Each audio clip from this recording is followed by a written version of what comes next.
Salut les amis et bienvenue encore une fois sur notre chaîne. C'est Dr Antoine Niyonge, votre coach en entrepreneuriat, recherche et conseil.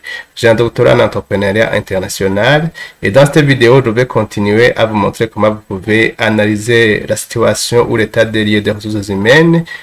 Je vais vous montrer différentes combinaisons que vous pouvez utiliser pour mieux appréhender la situation des ressources humaines, en vous montrant comment vous pouvez réaliser des analyses combinées en combinant différents critères pour analyser la situation des ressources humaines. Vous allez apprendre par exemple comment faire le comptage automatique du nombre des employés, par exemple par service, par diplôme, par état matrimonial, par direction. Vous allez par exemple apprendre comment combiner deux variables qualitatives, ce qu'on appelle l'analyse du tableau de contingence.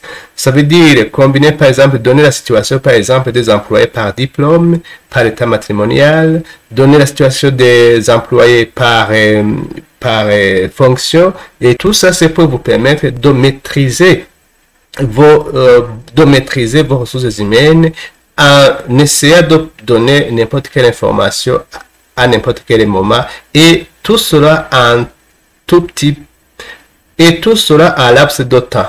Justement, l'intégration de nouvelles technologies vous permet de gagner du temps, ce qui vous permet d'être plus efficient. Et si vous tombez sur notre chaîne pour la première fois, je vous invite à vous abonner et à liker et à partager notre chaîne pour permettre aux autres d'apprendre. Alors les amis, c'est parti, on va travailler sur la même base de données qu'on a utilisée depuis le début. C'est une petite base de données qui comporte justement une petite liste des employés.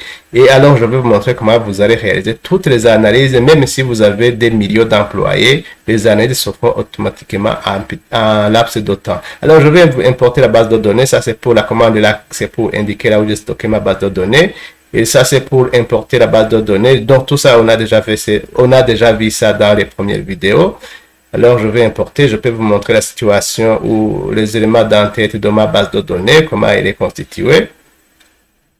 Donc, voilà la petite base de données que nous avons créée pour des fins de présentation. Ça, c'est le numéro de l'employé, ça, c'est le nom, ça, c'est le genre, ça, c'est le statut matrimonial, ça, c'est le diplôme, ça, c'est le service, ça, c'est la direction. Ça, c'est le type de contrat, ça, c'est le salaire de base, ou le salaire brut plutôt. Ça, ce sont les salaires bruts. Ça, c'est le titre ou fonction. Ça, c'est le statut du contrat. Ça, c'est la performance.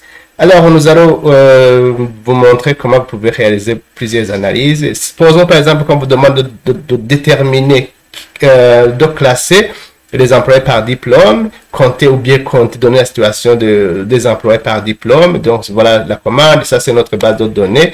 Et la fonction qui vous permet de faire ça, c'est la fonction count. Le nom diplôme vient d'où? Diplôme vient d'où? C'est le nom de la variable diplôme. Voilà. Le diplôme, c'est ça. Je vais vous montrer là où ça vient. C'est le nom des variables. Donc, c'est ça. Vous voyez, diplôme. Il suffit juste d'indiquer ces noms des variables. Si vous voulez analyser par direction, vous mettez direction. Si vous voulez analyser par service, vous mettez service. Si vous voulez analyser par situation matrimoniale, vous mettez ça. Si vous voulez analyser par genre, vous mettez ça, etc., etc. Donc voilà. Donc si vous avez compris le principe, le tout, ça devient facile. Donc il suffit de remplacer ici diplôme et vous mettez n'importe quel nom de la variable que vous souhaitez. Alors voilà, ça c'est pour visualiser directement. Situation par diplôme. Voilà, j'exécute la commande. Voilà la situation par diplôme. A1, on a autant. A2, on a autant. A3, on a 6. B4, on a Bac plus 4, on a ça. Bac plus 2, on a ça. Bac plus 3, on a ça. Master, on a 5. Voilà, nous venons de donner la situation par diplôme. Vous voyez que ça ne prend pas du temps. Alors, 2. On vous demande de donner la situation par statut. Donner la situation des ressources humaines par statut. Donc voilà, comme je vous l'ai dit, je change juste ici pour mettre statut et j'exécute. Comme ça, alors vous voyez, ça ne prend pas du temps. Voilà. Les actifs, c'est autant. Leave of absence, c'est autant. Et les contrats qui ont été terminés, c'est autant. Voilà, la situation. Voilà, on a un petit laps de temps. Voilà. On vous dit de donner la situation par genre. Voilà, je remplace juste ici et j'exécute. Voilà. Vous avez la situation par genre. Homme, on a autant. Femme, on a autant. Voilà. Femme, c'est autant. Et les hommes, c'est autant. On vous dit de donner la situation par état matrimonial. Je remplace juste ici. Et vous avez la situation matrimoniale. La dernière commande ici, c'est pour juste afficher les résultats. Ça, c'est pour afficher les résultats. Alors, voilà, on continue. On vous dit de donner la situation par service. Voilà, donner la répartition des employés par service. Donc, je remplace ici. Service, et j'exécute comme ça. Vous voyez que ça ne prend pas une minute. Voilà. Nous avons la situation par service. Donc, vous voyez que nous avons la situation par service. Accountant, advice, audit, controller, country 1, country 2, country 4, etc. Voilà. On vous dit de donner la situation par direction. J'exécute ça parce que je remplace juste direction. Sinon, la fonction, c'est count. Voilà. Dans la direction commerciale, on a 14, direction finance, on a 9, direction générale, on a 13, direction production, on a 7 et direction technique, on a 2. Voilà, on vous dit de donner la situation par contrat. Je change juste ici et j'exécute ça. Et vous avez le résultat. Voilà, contractor, regular, temporary. Voilà. Maintenant, on vous dit de donner la situation par titre. J'exécute ça. Vous voyez que ça ne prend pas une minute. Voilà. On a les analystes, associates, CEO, contractor, director, interim, senior consultant. Nous avons la situation. Ça, c'est l'analyse de l'état des lieux des ressources humaines ou l'analyse de la situation des ressources humaines. Donc, il faut maîtriser la situation de vos ressources humaines à tout moment, donner l'information utile à tout moment. Maintenant, on va vous montrer comment vous pouvez faire des filtres. Par exemple, ici, si on vous dit de donner des individus dont le salaire est supérieur à 250 000, ici, c'est le nom de la variable grosse salarié. Donc, il suffit d'aller indiquer là où se trouve le salaire. Je l'amène ici. Et ça, c'est notre base de données. Pour afficher les individus dont le salaire est supérieur à 250 000, je peux juste utiliser la fonction filtre et j'exécute. Alors, tous les individus ayant ce salaire vont être affichés. Vous voyez que nous avons 19 personnes. Alors, autre chose, on vous dit de donner les individus dont le salaire est inférieur à 250 000. Là, alors, je fais ça. Voilà. On a 26. Donc, comme nous avons 45 personnes, les gens qui ont un salaire supérieur à 250 000, c'était 19, alors que les gens qui ont un salaire inférieur à 250 000, c'est 26. Donc, 26 plus 19, ça fait 45, puisque nous avons 45 employés. Alors, ici, on continue. On vous dit d'afficher, par exemple, les gens qui sont dans le service production. Alors, je fais ça. Plutôt les gens de la direction production. Voilà, c'est ça. On a cette personne. Et puis, on vous dit d'afficher les gens qui sont dans le service maintenance. Donc, il suffit de mener ici le service maintenance et d'indiquer le service que j'ai besoin. Alors, j'affiche les gens qui sont dans le service maintenance. Voilà. On a 4 personnes. Et puis, on vous dit ici, nous allons vous montrer comment vous pouvez combiner 3 critères. Voilà, 3 critères. On vous dit d'afficher les gens qui ont un contrat régulier et se trouvant dans le service maintenance et ayant un diplôme Bac plus 4. J'affiche ça et le résultat va s'afficher. Voilà. Vous voyez qu'au niveau du diplôme, c'est Bac plus 4, maintenance et autre chose, contrat régulier. Voilà. Ok, on va maintenant vous montrer continuer à vous montrer comment combiner 3 critères. Maintenant, on vous dit de montrer les gens ayant un contrat régulier ou régulier, se trouvant dans le service de vente et ayant un diplôme de Bac plus 2. Voilà, j'affiche ça directement. Voilà. Voilà, vous voyez que nous avons deux personnes. Ici, pour les noms, ne vous en faites pas. Il faut voir justement, c'est là où je vous ai dit qu'il faut utiliser dans les précédentes vidéos. Il faut surtout regarder les matricules. Et quand vous voyez number, vous voyez que les numbers, c'est pas la même chose, mais les noms, c'est la même chose. Alors, maintenant, je vais vous montrer comment utiliser 4 critères. Je veux quelqu'un qui a un contrat régulier, se trouve dans le service SARS, et a un diplôme de Bac plus 2, mais, ici, je veux une personne qui est dans le service, qui a un contrat régulier, service SARS, diplôme Bac plus 2 et salaire supérieur à 130 000. Voilà, je vais l'exécuter. C'est pour, si on combine 4 critères, voilà, on les a. Voilà que nous avons 2 personnes. Et puis, je vais montrer comment combiner 5 critères d'analyse. Vous voulez combiner 5 critères. Ici, je vais avec un contrat régulier, service SaaS, diplôme bac plus 4, salaire plus de 160, salaire supérieur à 130 000 et le titre analyste. Voilà. Je vais exécuter. On va voir que le résultat va s'afficher. Donc, vous voyez comment vous pouvez combiner plusieurs critères. On peut combiner n'importe quel critère et voilà, nous avons des personnes. Alors, maintenant, nous allons vous montrer comment faire une analyse bivariée. Donc, là, vous devez combiner 2 facteurs. Maintenant, on vous dit de présenter la situation des employés par genre et par service. Ici, on va donner le nombre et ici, on va arranger par ordre de croissance. Voilà. Situation par genre et par service. Je vais visualiser. Voilà la situation par genre et par service. Voilà. On a male, female, etc. On a audit. On indique le genre ici. Vous voyez le genre ici. Et puis, on dit donner la situation par service et par direction. On veut savoir la répartition des employés par service et par direction. Donc, voilà, vous voyez, group by, voilà, c'est notre base de données, group by, service, direction. Et puis, summarize, on va donner les effectifs et on va alors calculer le pourcentage par rapport aux personnes. Voilà. Ici, c'est juste pour afficher le résultat. Donc, voilà. Ici, on a accountants. Dans la direction commerciale, on a 1. Account dans la direction finance, on a 4. Si on compare la catégorie accountants, vous voyez, on a 4 qui sont dans la direction finance et 1 qui est dans la direction commerciale. Ce qui fait que c'est 5 normalement, vous voyez que c'est 5 partout. 5, mais dont 80% sont dans la direction finance et 20% dans la direction commerciale. Ici, General, on a 4 et les 4 sont dans la direction générale. Audit, on a 1 et parmi les auditeurs, 100% sont dans le service audit.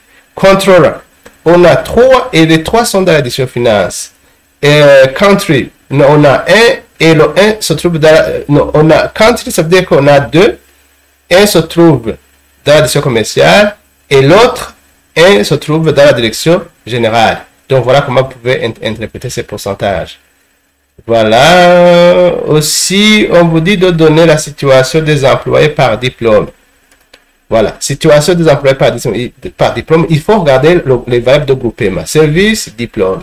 Et puis, on va compter le nombre. Après, alors, on va calculer le pourcentage comme on vient de le faire pour l'autre cas. Ici, j'affiche directement la direction. Voilà. Ici, vous voyez la fonction print que j'affiche ici. J'indique que il faut imprimer 32. Des fois, quand vous faites print sans indiquer le nombre, des fois, on ne voit pas tout l'effectif. C'est pourquoi alors, il faut justement indiquer le nombre. Parce que, par exemple, quand je fais print, je vais vous montrer pourquoi je dois faire son nombre. Print, service, diplôme. Quand je fais print comme ça, vous voyez ici, ça s'affiche. Je vais effacer tout ça pour que ça soit bien lisible. Donc, il faut savoir pourquoi j'ajoute le nombre 32. Vous voyez comment ça s'affiche. Vous voyez que je vois uniquement 10 personnes. Mais on voit with 22 more rows. Ça veut dire qu'il y a d'autres lignes qui ne sont pas visibles. Donc, si je prends les 10 que je vois, plus les 22 que je vois, ça me fait 32 lignes. C'est pourquoi, alors, quand je fais print, je dois spécifier que c'est 32. Donc, c'est comme ça d'où ça vient les 32 que vous voyez. C'est 10 plus 22 qui sont cachés quand je fais comme ça.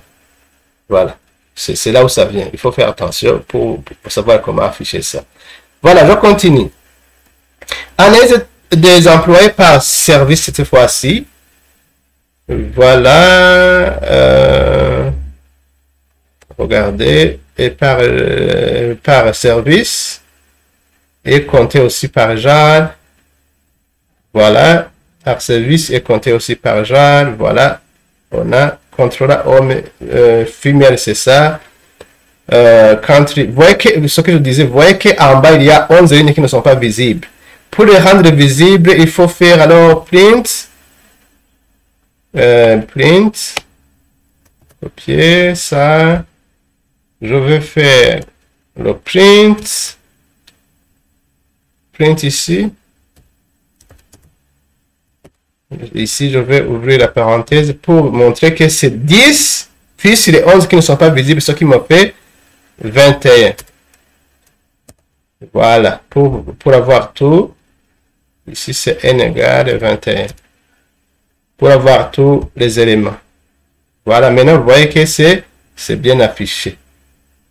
Vous voyez que maintenant c'est bien affiché, on a 21. Voilà, c'est la situation ou l'état des lieux des ressources humaines que nous sommes en train de faire. On peut vous demander de faire des proportions, d'afficher en termes de proportions, parce que des fois, quand on donne les chiffres comme ça, ce n'est pas facile à interpréter, mais vous pouvez aussi créer des proportions. Alors, pour faire les proportions, ici vous voyez que nous combinons le genre et nous combinons aussi, plutôt nous combinons le service ici et nous combinons avec le genre. Nous voulons donner la situation par service et par genre. Dans un service, il y a combien d'hommes en termes de proportion. Donc, voilà la commande. La fonction en soi. En fait, ici, dans cette commande, il y a deux fonctions. Il y a la première fonction qui nous permet de faire une table, table, et c'est ça que vous voyez ici en haut, que j'ai reprise ici en haut, la fonction. Et l'autre fonction combinée, c'est de faire les proportions. Donc, voilà. Si j'exécute seulement ça, vous allez avoir les nombres, les effectifs. Vous voyez que les effectifs, mais si j'ajoute la fonction proportion, ça va calculer en termes de proportion. Donc voilà, je vais exécuter ça, c'est pour afficher les résultats, parce que je vais stocker les résultats ici. Vous voyez, c'est la première fois, la fonction c'est celle-ci, il y a l'autre fonction. Alors je vais exécuter partout, vous allez voir les résultats. Voilà, ici, vous voyez que ça devient facile à interpréter. Ici, comment interpréter ça?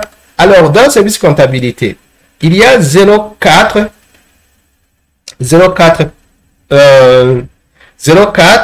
qui représente les femmes et il faut que je multiplie par ça pour que ça soit facilement interprétable, pour que je puisse utiliser les pourcentages. Je veux dire, dans ce cas, pourcentage, en termes de pourcentage, je fais fois 100. Je vais voir si ça marche. Eh bien, voilà, je vais voir si ça marche. Voilà, maintenant c'est bon, ça devient facile à interpréter. Ici, alors comment interpréter ça? Ça veut dire que dans le service comptabilité, nous avons 4% des femmes et 6% des hommes. Dans le service advice, nous avons 8% des femmes et 0% d'hommes. Dans le service audit, nous avons 2,22%, juste en pourcentage, mais il n'y a pas de virgule d'hommes. Bon, c'est juste pour interpréter, c'est parce que ça a été calculé comme ça. Mais c'est 2% d'hommes. Dans le service contrôle, nous avons 6% de femmes et 0% d'hommes. Voilà. Ici, c'est très intéressant parce qu'on peut faire un test visant à détecter s'il y aurait une liaison entre l'affectation en service et l'affectation en genre. C'est le test d'indépendance qu'on appelle KID. Le test de KID, je vais l'appliquer sur ça. C'est très intéressant de voir est-ce que l'affectation en service tient compte du genre. Hein? C'est avec ce test de KID que je vais dire finalement qu'il y a une liaison. Voilà. Ici, vous voyez la p-value. La p-value. La p-value est inférieure à 5%. Ça rejette l'hypothèse de niveau d'indépendance. Ça veut dire que l'affectation, dans notre cas, l'affectation des gens en service tient compte du genre. En appliquant le test de KID, puis on dit K-square de test, ça nous montre que la situation en service ici tient compte du genre. Donc voilà, quand on fait des analyses, il faut bien sûr savoir ce qu'on fait, parce que l'hypothèse de Neal, c'est qu'il y a l'indépendance, donc l'affectation en service n'est pas liée au genre, mais quand j'applique le test de KID, je vois que la situation en service finalement tient compte du genre. Voilà. Ça, c'est une entre parenthèses. Je vais faire aussi une calcul de proportion par diplôme. Voilà, donnez-nous la proportion des employés par la répartition par diplôme, mais en termes de proportion. Ici aussi, je vais multiplier par 100. Par 100. Je vais faire le même test pour voir si il y aurait une liaison entre diplôme et le service. Voilà la situation des employés par service et par diplôme. Vous voyez diplôme A1, A2, A3, Bac plus 4, Bac plus 3, ici, voilà, ça continue. Voilà. Ça, c'est le résultat, c'est la situation par diplôme et par genre en termes de pourcentage. Je peux aussi voir si il y aurait une liaison entre l'affectation en service et le diplôme. J'applique justement le test d'OKD, test d'indépendance, et je vais regarder la p-value. Ici, vous voyez, quand on connaît, on peut faire d'autres analyses plus poussées. Vous voyez que la p-value est inférieure à 5%. Donc, ici, nous rejetons l'hypothèse de Neal disant qu'il n'y a pas de liaison entre l'affectation en service et le diplôme. Et alors, l'affectation en service tient compte du diplôme de l'individu dans notre cas. Voilà. On continue. Ici, on veut donner la situation par l'analyse de la situation des employés par diplôme et par contrat. Voilà, c'est ça qu'on veut faire, par diplôme et par contrat. Voilà, voilà la situation là. C'est ça la situation par diplôme et par nature du contrat. Et là, je vais voir si on a calculé des proportions. Voilà, on a calculé des proportions. Je vais multiplier par ça aussi. Voilà. Voilà. Voilà les résultats et aussi on peut appliquer le même test. Donc voilà. On va analyser l'analyse des salaires par genre. Voilà, l'analyse des salaires par genre et on va pousser les analyses à montrer par exemple le nombre contre le nombre d'hommes et de femmes, la somme des salaires bruts, la moyenne des salaires bruts et aussi l'écart type et la moyenne. Voilà. Voilà. Voilà, nous avons 21 femmes qui ont un salaire total brut de ça. Et voilà, on a les hommes de 24 qui ont un salaire brut de ça. La moyenne, c'est ça. Vous voyez les résultats. Ici aussi, on peut faire un test intéressant pour voir s'il y aurait la discrimination salariale basée sur le genre. On peut justement faire le test de student, t-test. Pour voir s'il y aurait une discrimination basée sur le genre en matière de rémunération. Ça marche. Voilà. Donc, nous avons une p-value qui est inférieure à 5%, ce qui peut dire que les deux moyennes entre la moyenne de rémunération des hommes et la moyenne de rémunération des femmes, ces deux moyennes sont différentes parce que l'hypothèse de Neal est que les deux moyennes sont égales et nous voyons que l'hypothèse de Neal d'égalité des moyennes a été rejetée. Donc, nous concluons que la moyenne des femmes, donc la rémunération brute des femmes et la rémunération brute des hommes, ces deux moyennes ne sont pas égales. Parce que la moyenne des femmes, vous voyez que c'est 341 000 et alors que la moyenne des hommes est de 15 245. Donc, les deux moyennes ne sont pas égales. Voilà. C'est l'utilisation du test de test de student. Alors, on continue les analyses. On va afficher le niveau de salaire par diplôme. Je vais faire le comptage. Voilà, je vais faire, vous voyez, la variable de groupement, c'est le diplôme. Je vais faire la situation de diplôme par, je vais établir la situation de salaire par diplôme. Voilà, je vais exécuter et afficher les résultats. Voilà les résultats. Vous voyez, A1, on a 9 personnes. A2, on a 3. A1, ils ont un total de 3 049 661. De la moyenne est de 333 851. etc., etc. Ça, c'est la moyenne. Non, il doit y avoir une erreur parce que la moyenne a été reprise 2 fois. Oui, la moyenne, vous voyez, la moyenne a été reprise 2 fois, mais je peux effacer. Ici, vous voyez que la moyenne a été reprise 2 fois. Je vais effacer ça. Voilà. Je vais passer ça. Et encore une fois, je vais exécuter la commande. Donc maintenant, vous voyez ici les résultats. Vous voyez que la moyenne maintenant apparaît une seule fois. Voilà le total. Ça, c'est la moyenne. Ça, c'est l'écart type. Et ça, c'est la médiane. Voilà. On continue. On veut afficher les salaires par direction. Donc, c'est ça. On peut afficher aussi par direction pour voir la direction qui bouffe. En grand BGC, il y a le même problème. Ça, c'est le problème de travailler dans un même fichier, copier-coller. Il faut faire attention avec le copier-coller. Voilà, je vais afficher les salaires par direction pour voir la direction qui occupe la part importante dans la rémunération. Donc, vous voyez ici, on a 14 personnes dans la direction commerciale. On a dans la finance, on a 9 personnes. Vous voyez les montants des salaires bruts. Voilà. Mais on peut analyser n'importe quelle variable, quel salaire, que ce soit les indemnités, n'importe quel, ce que vous voulez. Voilà. Quoi d'autre? On peut afficher, on peut faire la visualisation. On peut faire la visualisation. Voilà, voici les commandes pour faire la visualisation avec ggplot. Tout. C'est pour avoir une visualisation. Il faut que j'agrandisse ici un peu. Voilà, je vais reprendre la visualisation. Je vais voir si ça marche. Voilà. L'espace, peut-être c'est l'espace qui est insuffisant. Voilà, maintenant c'est bon. Voilà la visualisation. Ici, nous faisons la visualisation des... Voilà. Vous voyez, en termes de niveau. Ici, vous voyez que nous visualisons les salaires.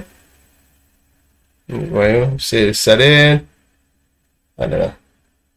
Voilà, vous voyez que ce sont les salaires par diplôme.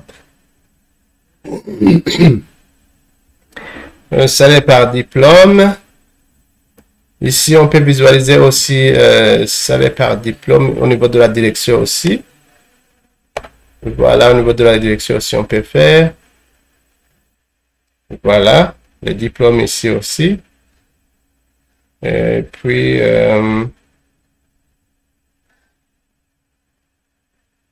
voilà, ce que, voilà, je vais calculer aussi la moyenne des salaires par, par diplôme. Ça, ce sont les moyennes qu'il faut calculer, qu'on peut calculer. Voilà, c'est la moyenne. Et on essaie d'arranger par ordre décroissant. Voilà, par diplôme. Vous voyez qu'on commence par le plus élevé. Non, c'est pas par ordre décroissant parce qu'apparemment c'est 357. Si c'est 250, non, c'est pas par ordre décroissant. Voilà, analyse par diplôme et on essaie de faire l'ordre du plus petit au plus grand. Voilà la situation. C'est la fonction arrange. Voilà. La fonction arrange qui nous permet d'arranger par l'ordre décroissant du plus petit au plus grand. Vous voyez que ça commence du plus petit au plus grand, la fonction arrange. Voilà. Donc voilà les amis, je pense que cette vidéo va vous aider à mieux appréhender, à mieux donner la situation de vos employés selon n'importe quelle information qu'on vous demande. Et vous voyez qu'on a essayé de combiner différentes approches de l'analyse de telle sorte que vous pouvez présenter sans ambiguïté et sans perdre de temps la situation de vos employés. Alors, c'est la fin de notre présentation et merci pour votre visionnage. Si vous avez aimé cette vidéo, n'hésitez pas de la liker, de la partager et à la prochaine vidéo. Bye!